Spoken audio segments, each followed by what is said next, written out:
صحابہ کرام رضوان اللہ تعالی علیہم اجمعین کا جھرمٹ لگا ہوا ہے. سارے صحابہ کے درمیان حضور ایسے چمک رہے ہیں جیسے ستاروں کے درمیان چاند چمک رہا ہوتا ہے. اچانک میرے محبوب کریم رؤوف الرحیم صلی اللہ تعالی علیہ وآلہ وسلم نے ارشاد فرمایا، اے میرے صحابہ، اللہ تعالی نے دین کے اندر 360 نیکیاں ایسی رکھی ہیں، جب بھی رب ذوالجلال کسی ایک بندے کو جنت میں بھیجنے کا ارادہ فرما لیتا ہے تو اس بندے کے اندر 360 نیکیوں میں سے ایک نیکی اللہ ایسی پیدا کر دیتا ہے کہ اس ایک نیکی کی وجہ سے اللہ اسے جنت عطا فرما دیتا ہے. 360 نیکیاں اللہ تعالیٰ نے ایسی بنائی ہیں، 360 خصلتیں اللہ تعالیٰ نے ایسی رکھی ہیں، جب بھی کسی بندے کو اللہ رب العزت جنت دینے کا ارادہ کر لے، اگر ان 360 خصلتوں میں سے ایک بھی کسی میں پیدا ہو جائے، رب ذوالجلال اس کو جنت ضرور عطا فرماتا ہے. اتنی دیر میں حضرت سیدنا ابو بکر صدیق کھڑے ہوئے ہاتھ جوڑ کر عرض کی، یا رسول اللہ، ان 360 میں سے کوئی ایک نیکی مجھ میں بھی پائی جاتی ہے یا نہ؟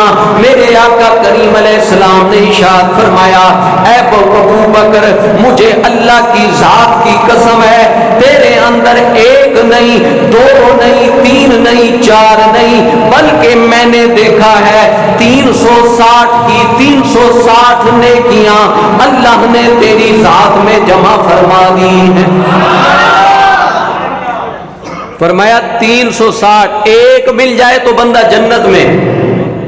فرمایا ابو بکر وہ ہے جس کے اندر اللہ نے ساری کی ساری 360 وہ خصلتیں رکھی ہیں جو جنتی لوگوں کے اندر ہوتی ہیں. جسے ایک بھی مل جائے ان 360 میں سے وہ ضرور جنت میں پہنچے گا. تو ابو بکر صدیق صرف جنتی نہیں بلکہ وہ تو جنت بانٹنے والے ہیں.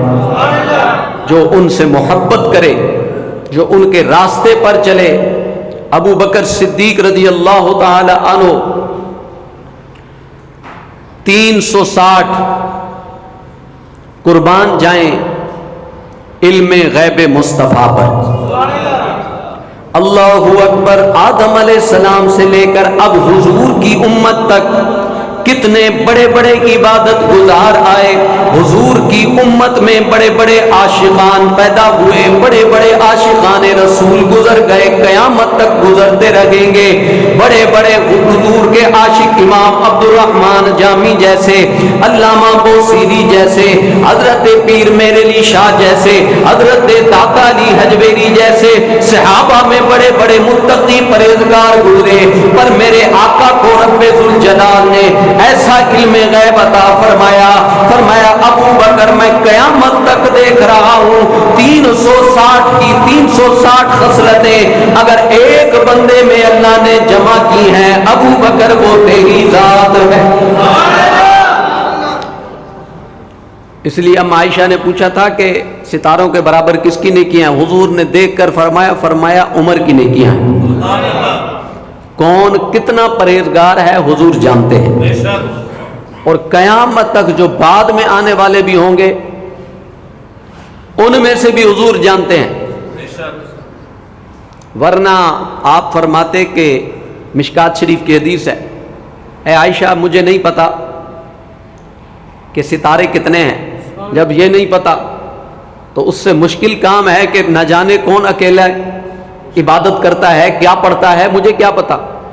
لیکن اللہ نے اپنے محبوب کو سارا علم عطا فرمایا. اس لیے حضور نے فرمایا کہ ستاروں کے برابر جو نیکیاں ہیں وہ عمر بن خطاب کی ہیں، اور عمر بن خطاب کی ساری نیکیاں تیرے باپ کی ایک رات کی نیکی کے برابر ہیں. اللہ اکبر۔ ایک دن حضور علیہ السلام نے ارشاد فرمایا، اے میرے صحابہ، قیامت کا دن ہوگا، میدان حشر لگے گا، سارے لوگ جمع ہوں گے، اچانک جنت کے 8 دروازوں سے اعلانات ہونا شروع ہو جائیں گے کہ جو باب الصلاۃ ہے اس سے آواز آئے گی، نماز سے محبت کرنے والوں آؤ میرے اندر سے داخل ہو جاؤ، روزے سے محبت کرنے والوں آؤ اس دروازے سے داخل ہو جاؤ، حج سے محبت کرنے والوں اس دروازے سے داخل ہو جاؤ۔ الغرض ہر عبادت کرنے والے کو ہر مخصوص دروازے سے اعلان کر کے بلایا جائے گا۔ حضرت ابو بکر نے عرض کی، یا رسول اللہ، کوئی آپ کا غلام ایسا بھی ہوگا جس کو جنت کے 8 دروازوں سے یاد کیا جائے؟ حضور علیہ السلام نے ارشاد فرمایا، ابو بکر وہ تو ہی ہے، جب تو میدان حشر میں پہنچے گا جنت کا ہر دروازہ چاہے گا ابو بکر میرے اندر سے جنت میں داخل ہو جائے۔ سارے مل کے کہیں سبحان اللہ۔ حضرت سیدنا ابو بکر صدیق کو ایسے ہی نہیں، رب ذوالجلال نے فرمایا یہ سب سے بڑا پرہیزگار ہے، یہ سب سے بڑا پرہیزگار ہے۔ حضور علیہ السلام نے ارشاد فرمایا، مجھے کسی کے مال نے اتنا نفع نہیں پہنچایا جتنا اکیلے ابو بکر صدیق رضی اللہ تعالی عنہ کے مال نے پہنچایا ہے۔ حضور نے فرمایا میں نے سب کے بدلے چکا دیے دنیا میں ہی، سوائے ابو بکر کے۔ اس کو کل قیامت والے دن میرا اللہ راضی فرمائے گا۔ ان کے دل میں ایک خاص بات ہے، وہ حضور سے محبت کرتے ہیں۔ صحابہ حضور سے محبت کرتے ہیں۔ کسی سے بھی پوچھیں حضرت ابو بکر صدیق کو یہ مقام کیسے ملا، تو ایک ہی جواب ہے کہ انہوں نے حضور سے پیار اتنا کیا کہ رب نے ایسا مقام عطا فرمایا۔ حضور کے عشق میں اپنے آپ کو جلا ڈالا تھا ابو بکر نے۔ اگر آپ کہیں کہ ابو بکر صدیق کو یہ مقام نماز سے ملا ہے تو نمازیں تو حضرت عمر بن خطاب بھی پڑھ رہے ہیں۔ یہ جو حدیث پیش کرنے لگا ہوں سیاستہ میں ہے، معروف احادیث کی کتب میں ہے، دنیا میں جتنے مسلک ہیں تمام اس حدیث کو برسر منبر بیان کرتے ہیں کہ حضرت عمر بن خطاب اکثر دعا کرتے تھے کہ یا اللہ میری ساری نیکیاں عمر بھر کی، جس میں ساری نیکیاں ہوں، جہاد بھی ہو، نماز بھی ہو، روزہ بھی ہو، وہ لے لے، اور وہ جو غار میں ابو بکر کو تو نے ثواب دیا ہے نا وہ مجھے دے دے۔ یہ سارے مسلک بیان کرتے ہیں، یہ سارے مسلک بیان کرتے ہیں۔ اب سوال یہ ہے، دیکھنا یہ ہے کہ وہ غار میں آخر نیکی کون سی ہے، وہ کون سا عمل ابو بکر نے کیا کہ حضرت عمر بن خطاب یہاں تک کہہ رہے ہیں کہ کاش میں ابو بکر کے سینے کا ایک بال ہوتا۔ اور حضرت عمر بن خطاب بار بار کہتے ہیں، اور اکثر صحابہ نے یہ کہا کہ کاش ہمیں ابو بکر کی وہ نیکی مل جائے غار والی۔ اس غار میں انہوں نے کیا نیکی کی تھی؟ اگر یہ مسئلہ سمجھ آ جائے تو دین اسلام کا بہت بڑا مسئلہ سمجھ میں آ جائے گا۔ دیکھیں، دنیا میں آپ حاجی بن سکتے ہیں، نمازی بن سکتے ہیں، غازی بن سکتے ہیں، لیکن صحابی نہیں بن سکتے۔ اللہ نے اپنے محبوب کو دیکھنے میں، فقط ایمان کلمہ پڑھ کے دیکھنے میں جو ثواب رکھا ہے وہ کسی عبادت میں رکھا ہی نہیں۔ حضور علیہ السلام کی صحیح حدیث ہے، حضور نے فرمایا جس نے مجھے دیکھا اس پر بھی دوزخ حرام ہے، جس نے مجھے دیکھنے والے کو دیکھا اس پر بھی دوزخ حرام ہے۔ اس کا مطلب ہے کہ حضور علیہ السلام کی ذات سے محبت کی وجہ سے ابو بکر صدیق کو اللہ نے یہ مقام عطا فرمایا۔ اب مختصر وقت ہے اور میں انشاءاللہ بس صرف ہم سفر شروع کرتے ہیں غار والا، ایک ہی واقعہ مکمل ہو جائے گا تاکہ پتہ چلے کہ ابو بکر صدیق نے غار میں کیا کیا ہے۔ حضور سید عالم صلی اللہ تعالی علیہ وآلہ وسلم نے ایک دن صحابہ کرام رضوان اللہ تعالی علیہم اجمعین کے درمیان بیان فرمایا اور ارشاد فرمایا کہ ان قریب اللہ تعالیٰ مجھے ہجرت کا حکم دے گا اور مجھے ایک ساتھی کی ضرورت پڑے گی اور وہ رات کا وقت ہوگا۔ کچھ مہینے گزر گئے، سرکار دو عالم صلی اللہ تعالی علیہ وسلم کی خدمت میں حضرت سیدنا جبریل علیہ السلام حاضر ہو گئے رات کے وقت۔ عرض کی یا رسول اللہ صلی اللہ تعالی علیہ وسلم، رب ذوالجلال کا حکم ہے آپ امانتیں جو آپ نے لوگوں کی رکھی ہوئی ہیں وہ شیر خدا کے حوالے کریں اور آپ حضرت ابو بکر کو لے کر مکہ شریف سے مدینہ کی طرف ہجرت کر جائیں۔ حضور سید عالم صلی اللہ تعالی علیہ وسلم رات کو حضرت مولا کائنات کو فرماتے ہیں کہ آپ میرے بستر پر سو جائیں اور امانتیں دے کر پھر آپ بھی تشریف لے آئیے گا۔ حضرت شیر خدا کو اپنی چادر بھی عطا فرمائی، وہ حضور کی چادر لپیٹ کر سو گئے اور فرماتے ہیں کہ میں کسی رات اتنا سکون سے نہیں سویا جس رات اس بستر پر سویا کہ جہاں صبح قاتلانہ حملہ ہونا تھا۔ مکے کے سارے کافر تلواریں لے کر کھڑے ہیں اور میں سکون سے اس لیے سو گیا کہ حضور نے فرمایا کہ تو نے صبح اٹھ کے امانتیں واپس کرنی ہیں۔ کہتے ہیں کہ میں سو گیا اور حضور تشریف لے گئے، ارادہ یہ فرمایا کہ ابو بکر کے پاس جائیں گے اور ان کو اٹھائیں گے۔ اللہ اکبر، جیسے ہی حضور سید عالم صلی اللہ تعالی علیہ وآلہ وسلم روانہ ہوئے، جیسے ہی سیدنا ابو بکر صدیق کی طرف سفر شروع کیا، کیا دیکھتے ہیں کہ رات کے اس پہر میں ابو بکر صدیق ہاتھ باندھ کے کھڑا ہوا ہے۔ حضور علیہ السلام نے ارشاد فرمایا ابو بکر میں تو تیرے گھر آنے والا تھا، تو پہلے سے یہاں موجود ہے، تجھے کس نے اطلاع کی؟ عرض کی یا رسول اللہ صلی اللہ تعالی علیہ وآلہ وسلم، آپ نے کچھ مہینے پہلے ارشاد فرمایا تھا کہ اللہ آپ کو ہجرت کا حکم فرمائے گا، آپ کو ایک دوست کی ضرورت پڑے گی۔ میں اس رات سے سویا نہیں بلکہ ہر رات اللہ کی بارگاہ میں دعا کرتا رہا، اے اللہ اگر اپنے محبوب کو بھیجنا ہے اور ساتھی بھی ساتھ بھیجنا ہے تو میرا نام آ جائے۔ میں اس رات سے دعا کرتا رہا اور ہر رات دو اونٹنیاں تیار کر کے ان کو چارہ کھلا کر کھڑا کرتا ہوں۔ سرکار دو عالم صلی اللہ تعالی علیہ وآلہ وسلم نے حضرت سیدنا ابو بکر کو ساتھ لیا اور ارشاد فرمایا بغیر کسی کو بتائے ہم نے خاموشی سے یہاں سے نکلنا ہے۔ دو اونٹنیاں لے کر حضرت ابو بکر صدیق فوراً حضور کی خدمت میں حاضر ہو گئے۔ یہ سفر ہجرت شروع ہو گیا اور سرکار دو عالم صلی اللہ تعالی علیہ وآلہ وسلم دو اونٹنیوں پر، ایک پر ابو بکر صدیق بیٹھ گئے، ایک پر حضور علیہ السلام۔ تھوڑا سا آگے گئے، حضرت ابو بکر صدیق رضی اللہ تعالی عنہ نے عرض کی یا رسول اللہ صلی اللہ تعالی علیہ وآلہ وسلم، ابو جہل، عتبہ اور شیبہ بڑے چالاک لوگ ہیں، صبح ہوتے ہی وہ پیچھا کریں گے اور پاؤں کے نشان ڈھونڈیں گے تو ہم تک پہنچ جائیں گے۔ تو ہم ایک کام کرتے ہیں کہ ایک اونٹنی استعمال کرتے ہیں، ایک اونٹنی چھوڑ دیتے ہیں، ایک اونٹنی چھوڑ دی، دونوں ایک پر سوار ہو گئے۔ پھر تھوڑا آگے چلے، عرض کی یا رسول اللہ صلی اللہ تعالی علیہ وسلم، اونٹنی کے نشان سے کافر سیدھے ہمارے پیچھے پہنچ جائیں گے، لہذا اونٹنی چھوڑ دیتے ہیں اور دونوں نے پیدل چلنا شروع کر دیا۔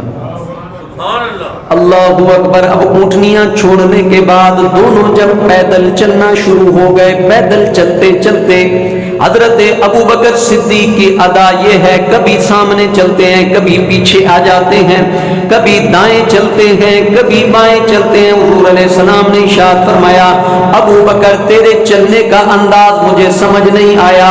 عرض کی یا رسول اللہ آج اللہ کی امانت کو لے کر جا رہا ہوں، ڈرتا ہوں کہ کہیں سامنے سے دشمن چھپ کر نہ بیٹھا ہو، کہیں الٹے ہاتھ پر سیدھے ہاتھ پر گھات نہ لگائی ہو، اس لیے ادھر ادھر گھوم کر آپ کی حفاظت کرنے کے لیے جا رہا ہوں۔ تھوڑی دیر چلتے چلتے سرکار دو عالم صلی اللہ تعالی علیہ وآلہ وسلم کے پائے ناز پر جب ورم آنے لگا، ابو بکر صدیق رضی اللہ تعالی عنہ نے عرض کی، یا رسول اللہ، مکے کے کافر اور مکے کے کھوجی بڑے سمجھدار ہیں، ایک کرم نوازی فرمائیں، آپ میرے کندھوں پر سوار ہو جائیں تاکہ کھوجی کو سمجھ نہ آ سکے کہ یہاں تک تو دو تھے، آگے ایک کیسے پاؤں کے نشان ہو گئے۔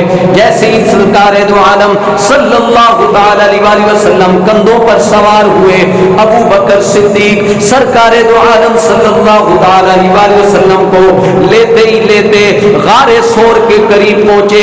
3 سے 4 کلومیٹر اوپر بلندی پر آج کا کوئی نوجوان چڑھے اس کو کم سے کم 4 گھنٹے 3 گھنٹے لگتے ہیں۔ سلام ہو عشق ابو بکر پر، اتنی 50 سال کی عمر میں سرکار دو عالم صلی اللہ تعالی علیہ وسلم کو کندھے پر بٹھایا ہے اور پوری غار سور تک پہنچا دیا ہے۔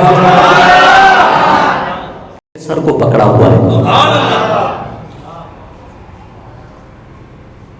ہمارا ایمان ہے، حضرت انس بن مالک رضی اللہ عنہ کے پاس ایک دسترخوان تھا۔ جب مہمان کھانا کھاتے تھے، کھانا کھانے کے بعد آپ اس کو لپیٹ کر تندور میں ڈال دیتے تھے اور پھر نکالتے تھے تو وہ صاف ہو جاتا تھا۔ تو صحابہ کرام نے کہا کہ اے انس، یہ تیرا دسترخوان آگ میں جلتا نہیں؟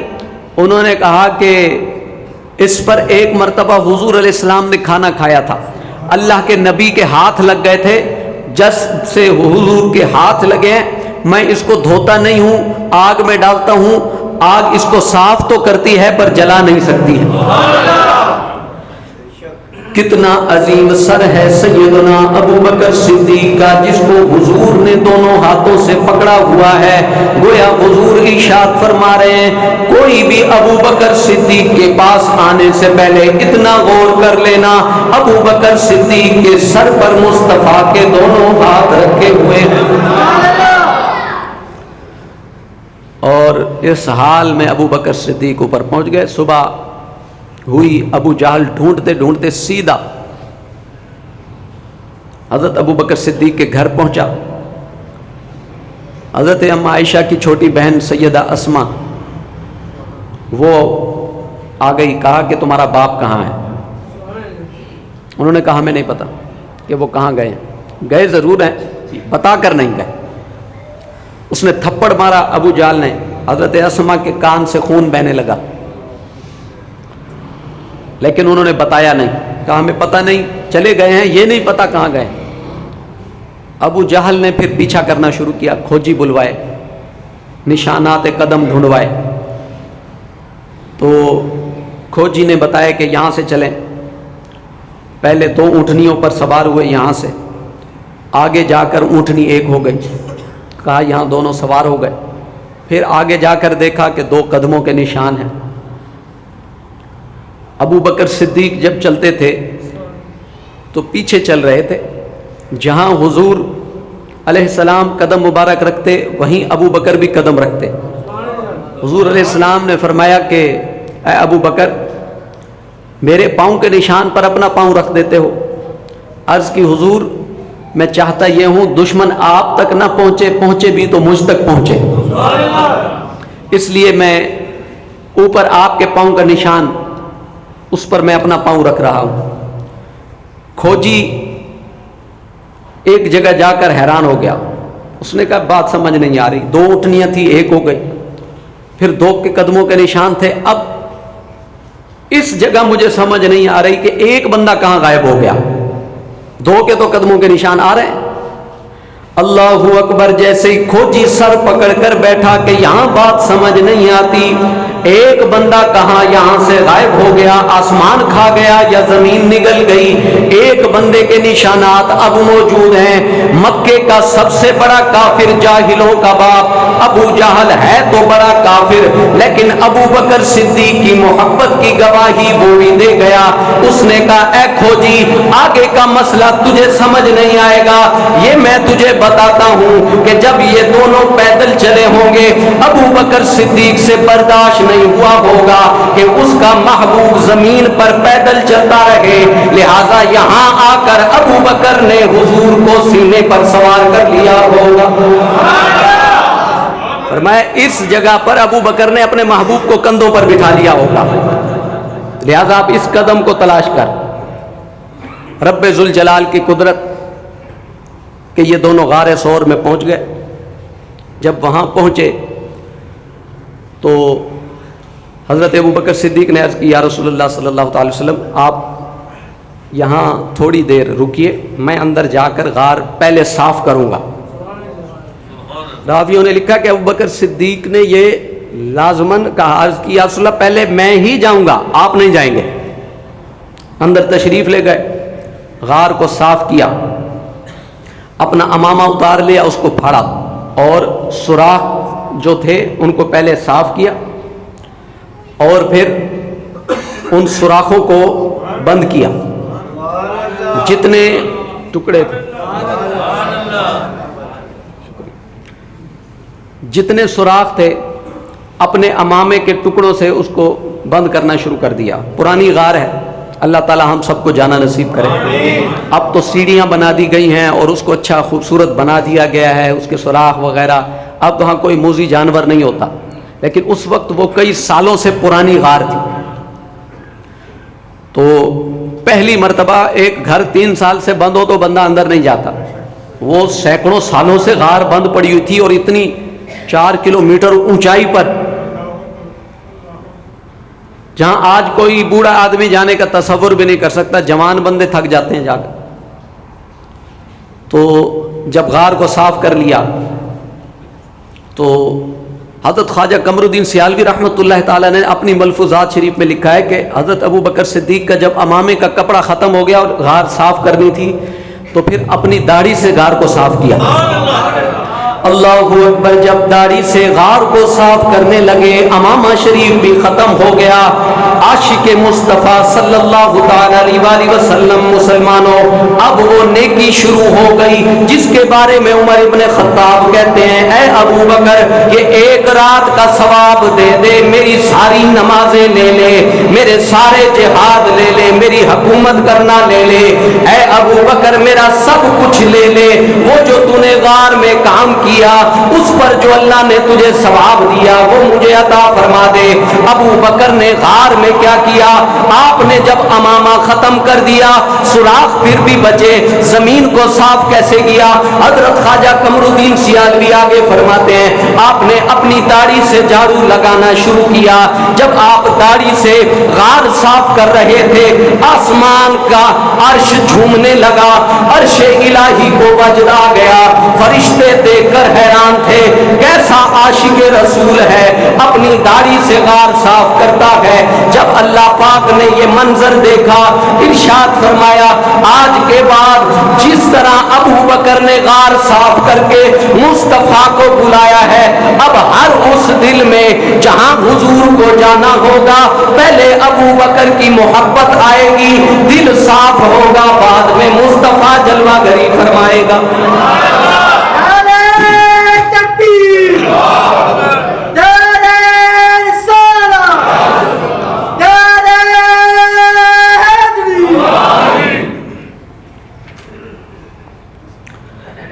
اپنی داڑھی سے جھاڑو لگائی اور حضور سید عالم صلی اللہ تعالی علیہ وآلہ وسلم کو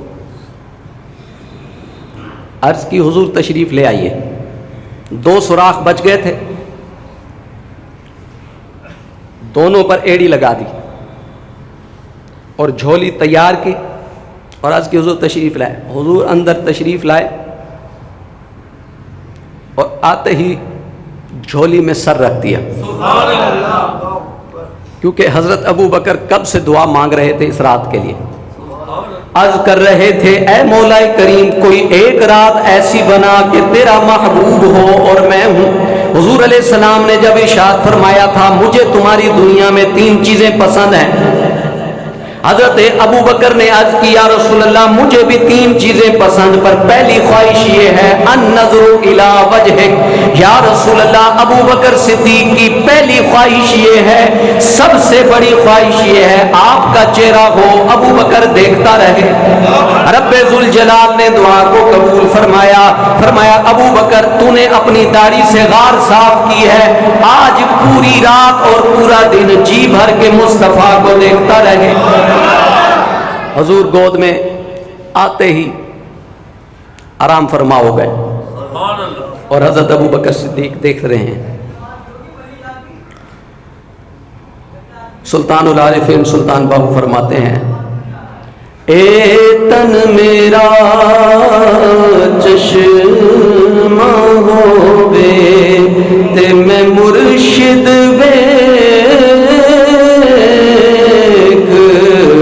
نہ رجاں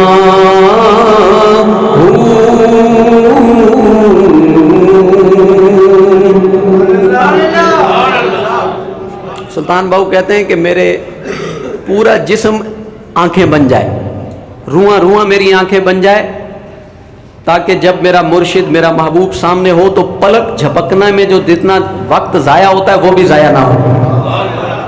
کہتے ہیں اتنا دیکھنے کے بعد کہ میرے وجود پہ 1,00,000 آنکھیں لگ جائیں تب بھی میرا دل سیر نہیں ہوتا. اور میں کیا کروں کہ اتنی آنکھیں تو میں نے لے لی. حضرت ابوبکر صدیق دیکھ رہے ہیں اس غار کے اندر ایک سانپ بھی موجود تھا، کالا. اس نے بعض نے لکھا ہے کہ اس نے پہلے سر مارا کہ ابو بکر صدیق ٹانگ ہٹا دیں.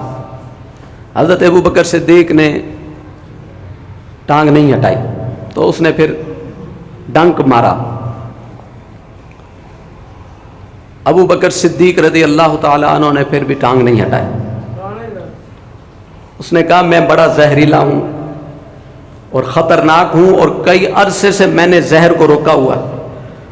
ابو بکر صدیق نے کہا میں بھی کافی عرصے سے اس رات کا انتظار کر رہا تھا.